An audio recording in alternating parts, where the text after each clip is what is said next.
You know, fibroids can wreak havoc with your health, your career, and your life, and are seen at disproportionately higher rates in African American women. So let's take a deep dive into this subject with an expert in the field and get some excellent advice on how to cope. Here to tell us more is Dr. Albert Odom, an OB/GYN physician who specializes in fibroid treatment with Prisma Health. This is Flourish, a podcast brought to you by Prisma Health. I'm Deborah Howell. Welcome, Dr. Odom. Thank you for having me, Deborah. Wonderful to have you today. So let's begin at the beginning. What are fibroids?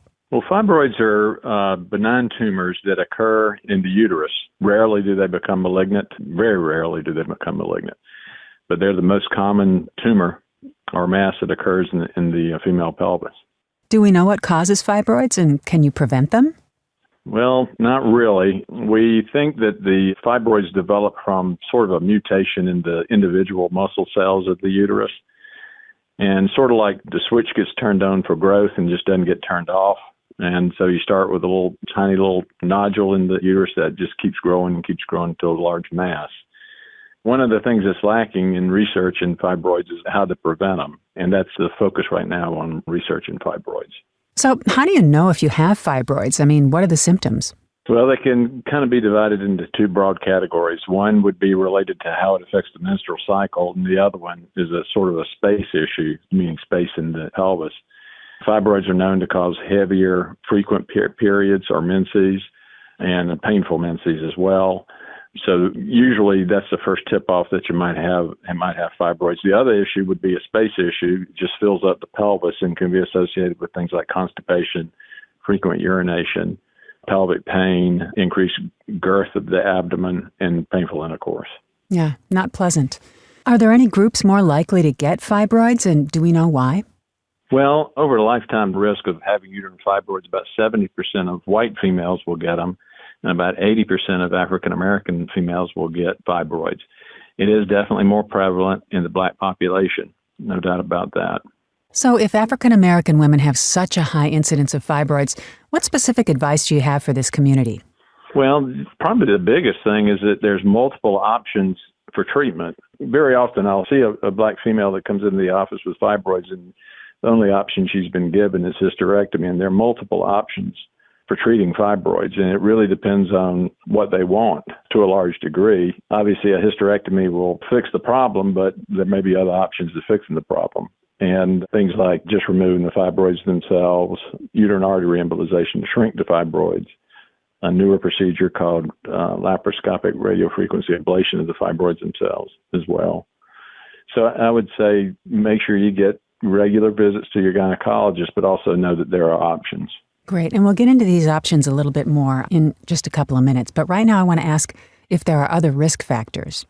Well, of course, being a female, obviously that's a risk factor, and being a black female is even a greater risk factor. And there's some things that we think are associated with it, like increasing red meat in your diet might increase your risk of getting fibroids. If you have a first-degree relative like a mom or a sister who has fibroids, you're more likely to get it. So genetics definitely play a role. We've already discussed how race plays a role in it. Dairy products apparently are associated with a decreased risk of uterine fibroid formation. Really? So there's a sort of what I would call soft things that are associated with fibroid formation, but there's just not a whole lot you can do to prevent them either way. Yeah, well, I'm going to go have a milkshake. I know that. Okay, so what are the long-term implications of having fibroids? Well, the long-term implications are because how it affects menses, you can have a severe anemia from having severe blood loss during your menses. It can interfere with the ability to conceive, not only to conceive, but also to carry a full-term pregnancy. And then all the things that go beyond that, things like missing work because of bad periods, generally feeling bad, just pelvic pain, and things like that. Those are probably the long-term effects. Right. And of course, the biggest question is, do fibroids cause cancer? Rarely. There are tumors that look very similar to uterine fibroids. They're called leiomyosarcomas. Thank goodness they're extremely rare. And so rarely do the fibroids, the benign tumors called fibroids, rarely do they become malignant. Leiomyosarcomas are entirely different tumors. They do look like and act like fibroids, but there's usually no real reason to worry that much about something being malignant because somebody's told you you had a fibroid. Well, thank you for busting that myth. I appreciate it. Yeah. So, if you have fibroids, do they cause weight gain? Minimal. If you had very large fibroids, very, very large fibroids, you might, if you had them removed or if you had a hysterectomy, you might lose a pound or two, but you're not going to lose like 10 or 15 pounds. Right. Unless they're exceedingly large. Yeah. Now, how are fibroids diagnosed, doctor? Well, usually somebody presents with those symptoms we talked about: heavy periods, frequent periods, increased abdominal girth, constipation, frequent urination, pelvic pain. And the first thing you do, obviously, is a pelvic exam and see your gynecologist and get a pelvic exam. And if you feel a mass, feel that uterus is enlarged, then usually the next step is an ultrasound. And usually an ultrasound will give you the preliminary reading of whether or not you have fibroids or not. Okay, and let's say that comes back positive. You do have them. We touched on some treatment options earlier. Non-surgical and surgical, would you like to go further into that? Sure. Fibroids are somewhat driven by female hormones, estrogen and progesterone production. And so if somebody develops uterine fibroids premenopausal and somewhere between the age of 20 and 50, then they're usually going to be growing during those years. And if you can take away the estrogen and progesterone, there's two medications on the market called Depo-Lupron and a newer one called Orlissa, which causes temporary menopause. Now, that's usually a temporizing treatment. You usually don't want to be menopausal at 30 and stay menopausal for the rest of your life. And also, insurance won't pay for that to be done anyway, but you can shrink fibroids temporarily if you were looking at a surgical option. The non-surgical options out there also are uterine artery embolization. And uterine artery embolization is something that's done by an interventional radiologist. And basically what they do with that is just cut off the blood supply to the fibroid and cause it to become ischemic, and it'll shrink because of the lack of blood supply. Then you also have surgical options, which would include, obviously, hysterectomy, where you remove the whole uterus. The other option would be myomectomy, where you remove the fibroid themselves, and that can be done either with an open incision or laparoscopically.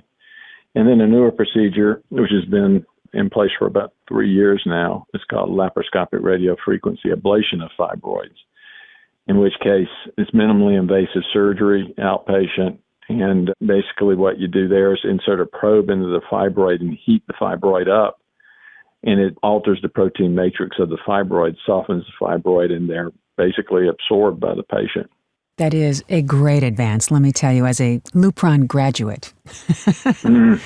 Yeah, yes. We're glad for the ablation. A lot of friends of mine call it their drive-by ablation. Yeah. It's just so fast and easy. Do you feel as if all the treatments are being best utilized? Probably not. That's a kind of my bias of looking at it.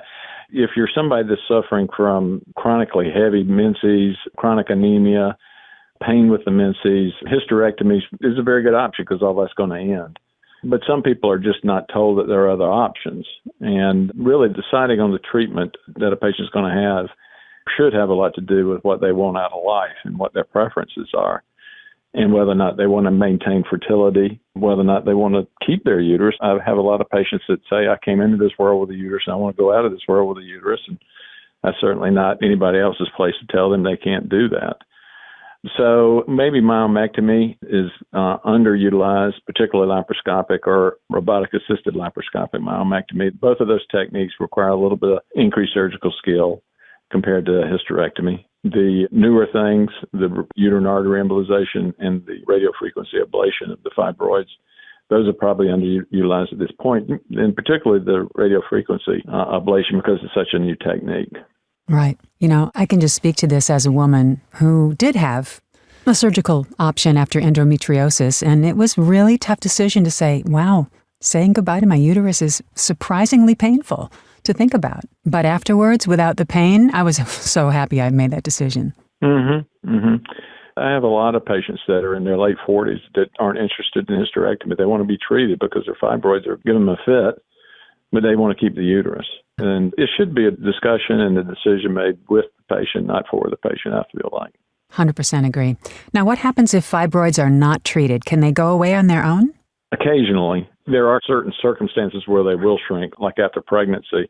They tend to grow with pregnancy, and then they shrink back down, perhaps to a smaller degree after pregnancy. by and large, though, most of them will continue to grow through menopause. Okay, not such good news. I have a final question for you. What is the difference between endometriosis and fibroids? Well, endometriosis is when the tissue that normally lines the inside of the uterus, where the baby's implant and where the periods originate, that's called the endometrium. And so what happens is that tissue is implanted outside the uterus, most frequently in the pelvis and most frequently kind of behind the pelvis and near the ovaries. There's kind of two broad theories on how it got there. One is you're born with it, and it just takes a number of years of having regular menstrual cycles before it presents with symptoms. The other theory is that it actually has retrograde flow out through the fallopian tubes with the period, and the blood that's in that menstrual flow has endometrial cells in it in the implant. So that's when the tissue actually implants in the pelvis. Usually it's microscopically initially and then eventually presents in a macroscopic way. Then the fibroid is just a tumor that occurs, it's a tumor of muscle that actually occurs in the uterus, in the cavity of the uterus, or on the outside edge of the uterus. Well, thank you so much for that explanation. I know a lot of people get them confused because sometimes the symptoms are similar. They are. That's very right. Yeah. Thank you so much for all your great information you've given us today. We really appreciate how you've shined a light on fibroids today and some of the treatments. Well, thank you for having me. It's a big deal. It supposedly accounts for about $10 billion in the healthcare costs in the United States yearly. It's a huge contributor to the healthcare costs in the United States.